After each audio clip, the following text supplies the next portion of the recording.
très particulier dans le projet Sapira, c'est la quantité de travaux à faire en très peu de temps. C'est le projet, l'ambition du projet, c'est de réaliser beaucoup d'ouvrages de protection contre les avalanches sur une durée assez courte. Voilà, nous, on a en référence ce qui a déjà été fait historiquement, et on va faire en 3 ans ce qui avait été fait sur 30 ans antérieurement. Voilà, donc il y a beaucoup de travaux en peu de temps, et ça, c'est une difficulté du projet.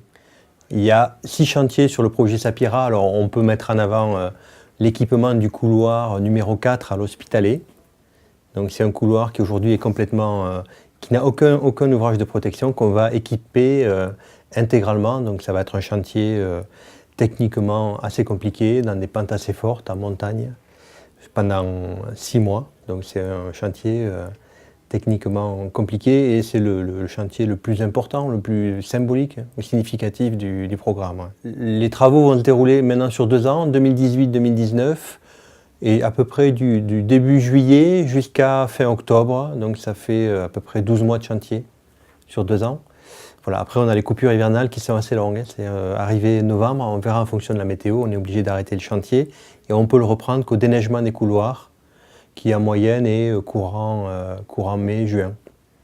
Mai sur le versant sud et juin plutôt sur le versant nord. Alors la particularité, c'est qu'on a beaucoup travaillé les mesures environnementales, c'est-à-dire qu'aujourd'hui, dans les attentes de la société, il y a tout ce qui est relatif à la prise en compte des impacts sur le milieu, l'environnement.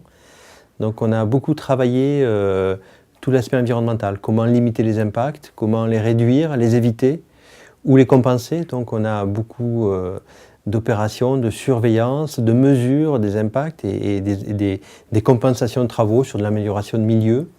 Alors on peut citer comme enjeu, par exemple, toutes les espèces, la perdrix grise, le grand tétras, ou alors des espèces protégées de flore comme le lys, l'androsas des Pyrénées. Voilà. Donc il y a un travail assez novateur et important. C'est vrai qu'historiquement, on portait moins d'attention à la prise en compte des enjeux. Là, il y a un vrai travail qui a été fait sur le programme Sapira.